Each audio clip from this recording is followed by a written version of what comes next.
crime, Clay, the former governor of New York, Governor Patterson, was quoted over the weekend as saying that he's never felt unsafe. He, quote, feels for the first time in my life that he is unsafe in New York City. Congressman Lee Zeldin, who's running for the governorship of New York State, had two people shot right outside of his home in Long Island over the weekend. And the Fetterman campaign in Pennsylvania is running from the crime issue as fast as they possibly can. This may be the critical component of the red wave. We're 29 days out. For everybody out there who is contemplating what the issues are going to be, I would suggest that the October surprise, unfortunately, might be related to Ukraine, where we've got Randy Weingarten. If you're wondering why in the world Randy Weingarten, a teachers union head who helped to ensure that kids were not enrolled in school for multiple years, is now over in Ukraine concerned about what's going on there. It's because Ukraine has become the new thing for left-wingers. That is what they are obsessed with. That is what they are focused on. And we talked earlier for months now about how the goal was to make the story of the midterms what's going on with Donald Trump and abortion. I think Democrats are recognizing that both of those have failed. And on some level, their new play is the dangers in Ukraine are going to end up in a situation where that dominates the overall storyline, and we are focused on what is going on in Ukraine more than we're focused on what's going on in America. Buck, I saw a story speaking about just the failures of the Biden administration, and I'll probably build on this a little bit later in the program. I'm looking forward to Dr. Oz and Kelly Shabaka joining us because we're 29 days out, and I think both could be soon elected to the United States Senate because Murkowski's in more trouble in Alaska than people are recognizing. But the cartels at our southern border shipping people, because this goes in, crime and the border to me are connected based on the lawlessness factor. The cartels are making $13 billion. This is according to our own government's estimates with illegal shipping of migrants. Human trafficking, effectively. $13 billion.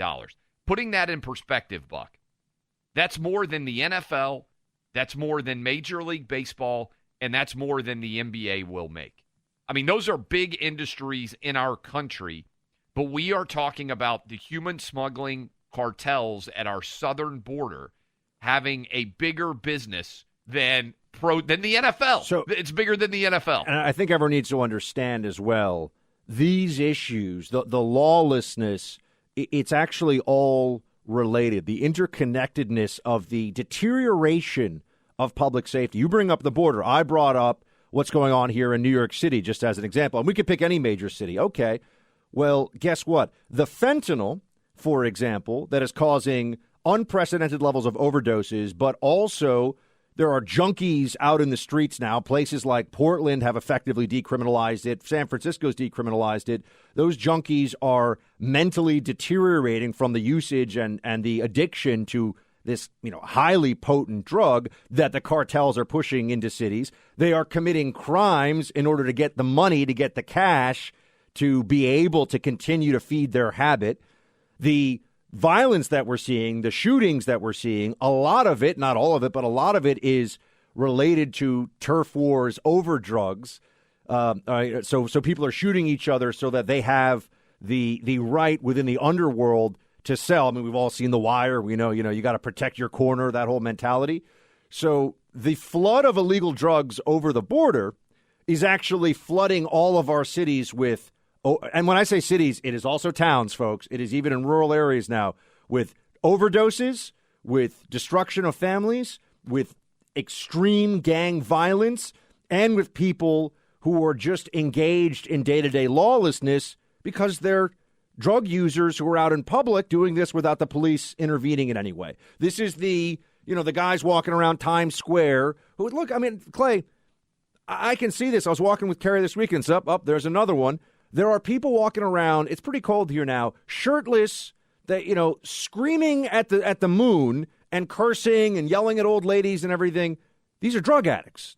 So it all ties, the lawlessness at the border and the human trafficking that's going on at the border opens it up for the drugs to flood in. This is why we need a whole different mentality than what the Democrats have brought to the table on crime across the board, top down, prosecutors, cops, everything. Yeah, and I think that dollar figure is so staggering because it is just kind of, you hear that number and you think, okay, $13 billion, how do we contextualize this? I mean, to have it be as big or bigger than every pro sports league in America, as big as the NFL is, human smuggling just at our southern border is a bigger business. And it has skyrocketed. I think it was a $500 million business in 2018 when Donald Trump was president. And it has turned because effectively everybody understands we have open southern borders. We have given billions of dollars to cartels.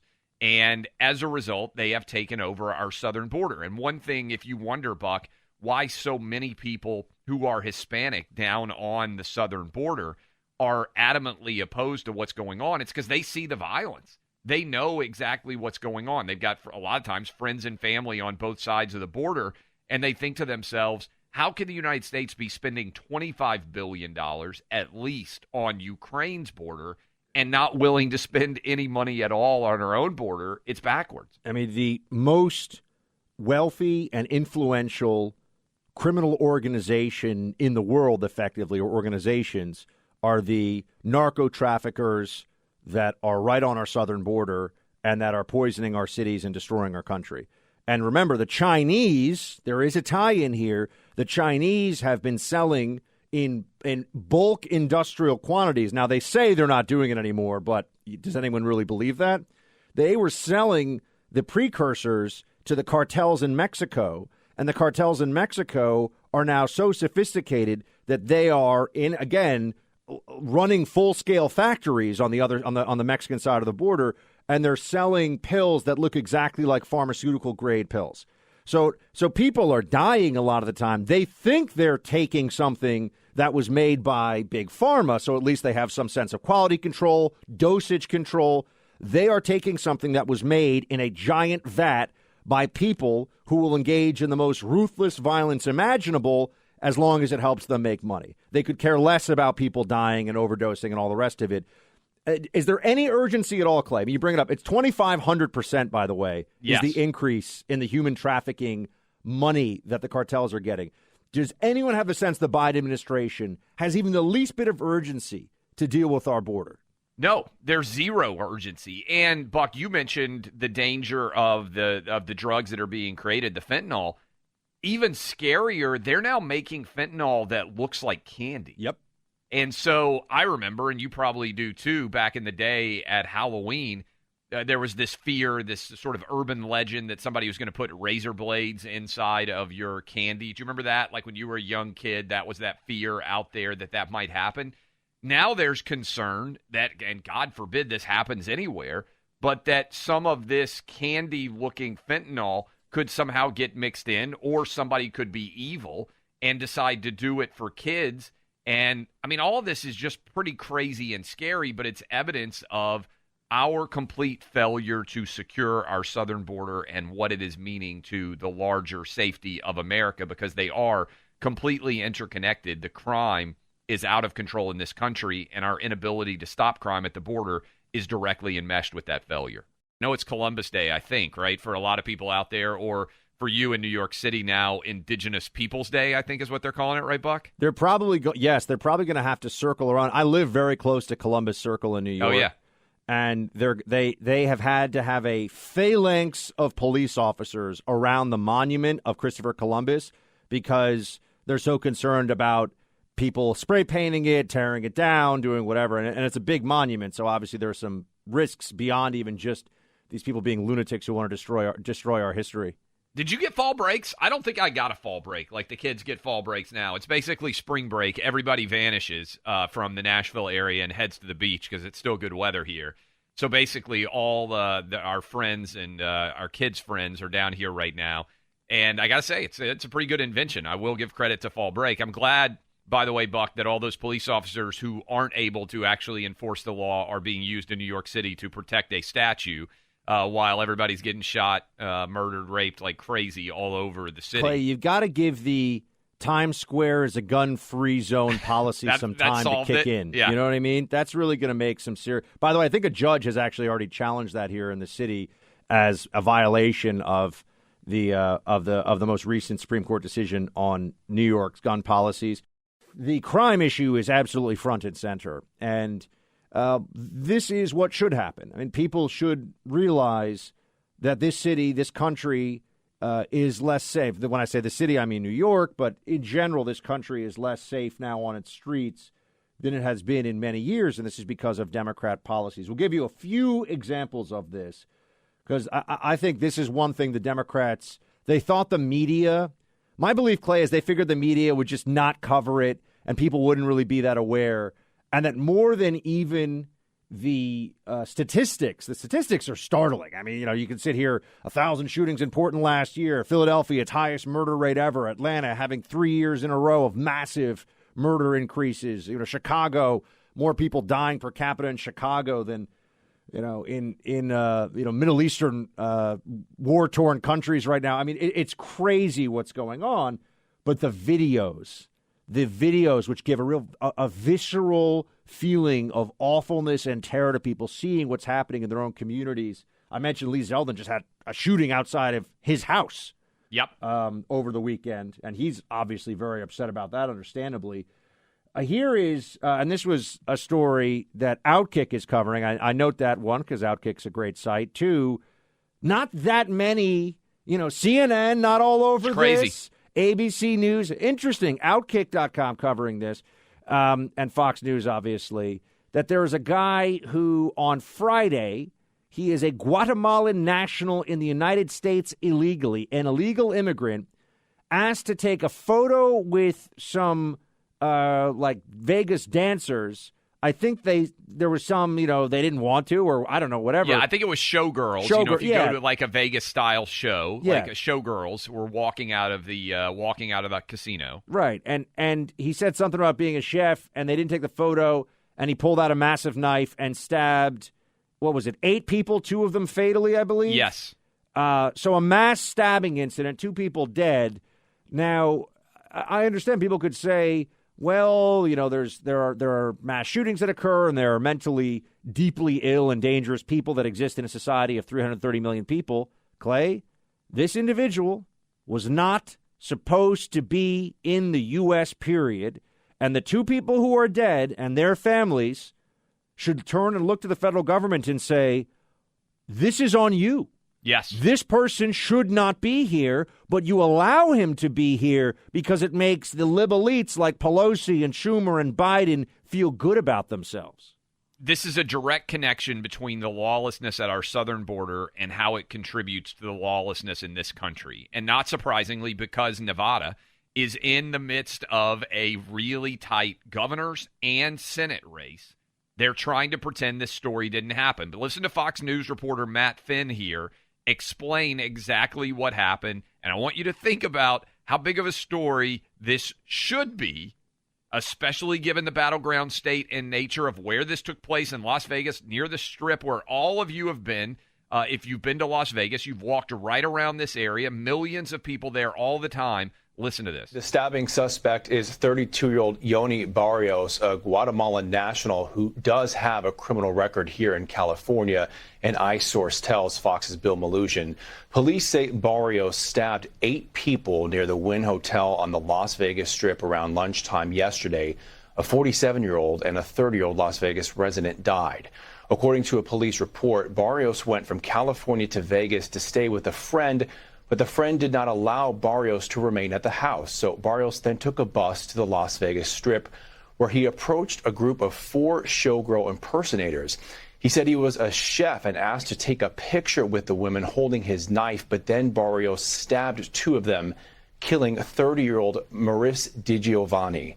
After that, Barrios stabbed more innocent people along the Strip, also killing 47-year-old Brent Hallett. The police report says Barrios had hoped officers would shoot him. Barrios is expected to be charged Tuesday with 2 counts of murder and 6 counts of attempted murder with a weapon identified as a 12-inch kitchen knife. The Clark County District Attorney says regardless of Barrios' residency, they might seek the death penalty. Okay, Buck. Noon outside the Wynn in Las Vegas. That's the last place I stayed when I was in Las Vegas. Yeah. And I mean, noon. It's not even after dark, and this guy is on a stabbing rampage, and he should have never been in this country, and he already had a criminal record in California. So he illegally entered. He already had behaved illegally, and all of these innocent people at noon outside of the Wynn just suddenly get attacked by a guy with a 12-inch knife going crazy everywhere. I mean, it is just emblematic of all of the failures on crime that are happening right now all over this country. And let's keep in mind that there were people who were held, and I don't have the exact number, but we know for at least some of them were held for 18 months in solitary confinement, effectively, in the D.C. prison system. They're still there, Buck, for some January of them are 6th. still there, but some of them that were held for entirely nonviolent crimes. Yes. American citizens in the D.C. gulag held as though they were threats of another insurrection, the J6 defendants. Look at how they treat nonviolent J6 defendants, also known as Americans. Every one of them is an American citizen. And look at this guy who comes in here illegally, commits crimes, doesn't get deported, and now murdered 2 people. And tried to murder 8, by the way. I mean, tried to kill 8 people. Would have probably killed more. I mean, but you're hearing about this. How many of you had heard about this story? Certainly, if you read the New York Times, you ain't seeing it. If you read the Washington Post, if you pay attention to CBS, NBC, MSNBC, if you pay attention to basically anywhere except Fox News and here, you don't even hear about this mass stabbing. Now, if you're in the Las Vegas area and you're listening to us, certainly this is one that created a great deal of news. But it is emblematic. This is what we keep saying, Buck, about crime, and I think it's intertwined completely with the failure to protect the border. There's a story like this, unfortunately, everywhere in America right now, where 100% of people who are innocent are treated in this way and are having to deal with the consequences of our lawless, effective society. And the reason why this is happening is because Democrats decided we were being too mean to criminals. And because cops, they decided, are awful human beings who don't deserve the support of our national institutions. Again, this was a direct result of anyone with a brain seeing from the BLM and the George Floyd movement. And some of us warned all along that this is what would happen. You know, I'll say some of the best monologues that Tucker Carlson ever did on his show was in June and July of 2020. Because he was fearless enough to actually call it out when everybody was curled up in the fetal position, even Republicans pretending that this wasn't happening. Yeah, he was saying it at a point when there were Republicans who were talking about, we need police reform at the federal level. They were bending the knee. There were cops who thought maybe trying to bend the knee, literally bend the knee to this movement on video. It happened in New York, that was a good idea. It was a terrible idea. It was negotiating with psychological terrorists, effectively. And some of us were warning. Tucker was saying, this is lawlessness, this is a rampage, this is disgusting what's going on. And he was absolutely right. And now there can be some consequences for the people that lied about all this. There can be some consequences for those who thought that neighborhoods needed to be burned down because of what one cop did in Minneapolis. Really? Who does that make sense to? It shouldn't make sense to any rational person. And now, unfortunately, there are thousands of people dead who would otherwise be alive if we had allowed police to do their jobs and if we had allowed people who are violent criminals to stay behind bars. We're reaping what we sowed back in the summer of 2020, and the only way to solve it is with a red wave.